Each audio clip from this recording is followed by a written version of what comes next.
been described as one of the most defining political moments of the year, the South African Parliament became the stage for a dramatic showdown.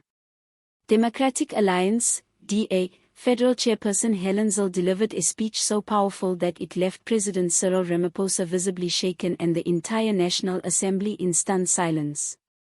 What began as a routine policy debate over coalition governance soon erupted into a fierce political confrontation, one that exposed the deep fractures within South Africa's fragile government of national unity, GNU, and cast doubt on the very legitimacy of Ramaphosa's presidency. Zille, renowned for her uncompromising rhetoric and sharp political instincts, approached the podium with the poise of a seasoned stateswoman but spoke with the conviction of a disillusioned citizen.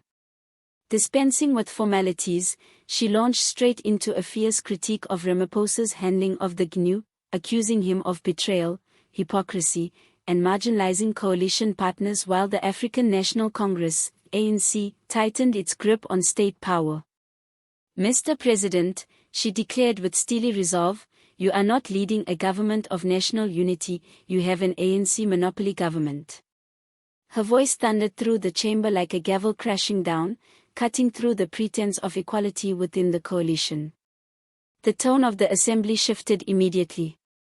Ramaphosa, who had just finished a lackluster defense of the GNU's progress, stood motionless, visibly stunned as murmurs rippled through the room. Zille's words were more than political, they were deeply personal. She questioned not only the president's leadership but also the sincerity of the post-election agreement meant to represent inclusive governance. "You talk about unity while making decisions in secret," she charged. "You speak of consultation while bypassing your partners. You speak of integrity while surrounding yourself with those who plundered this country's wealth." Her voice rose with every accusation, directed not only at the president but at an entire government millions of South Africans had once hoped would bring change.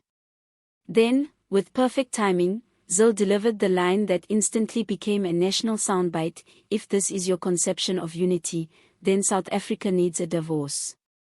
And if you cannot speak truth to your own party, then you cannot speak for this nation."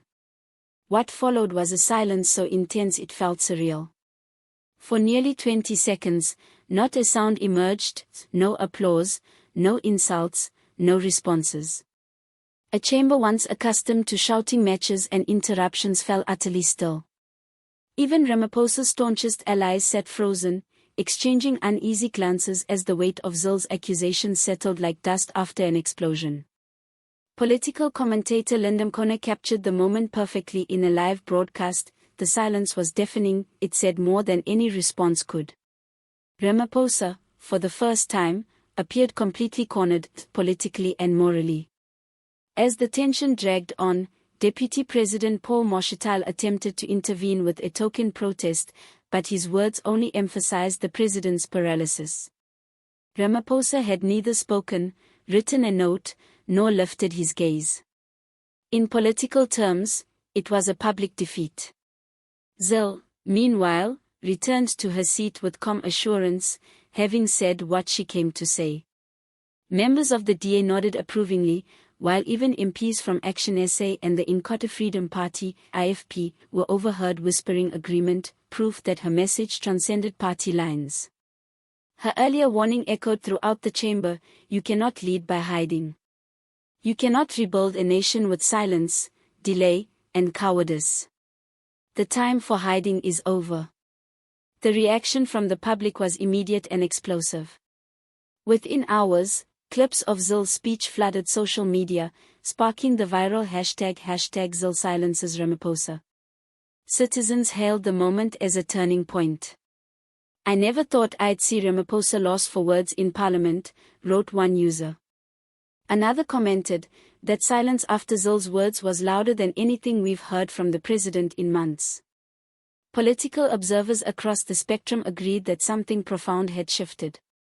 Many described the exchange as a symbolic collapse of the GNU as it currently functions, a sign that coalition partners would no longer tolerate being mere passengers on a journey steered solely by the ANC.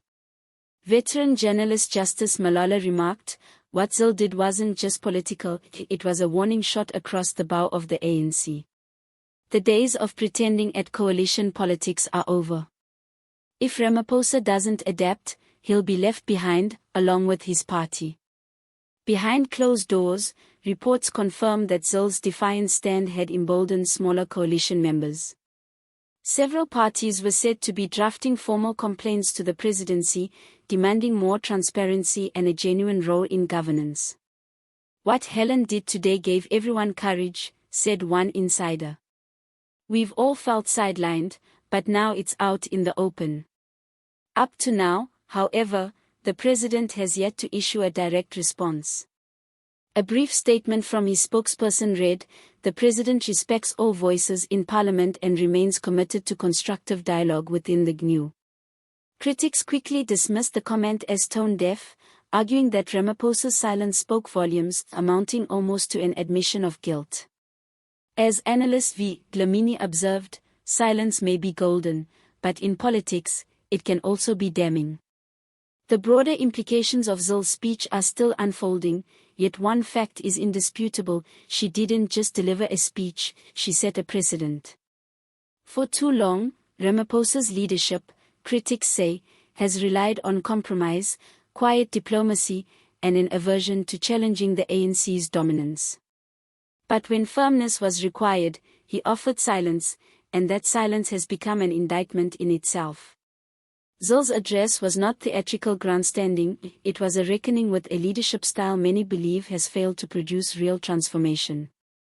Whether her speech marks the dawn of a new political order or simply a defining moment in opposition history remains to be seen.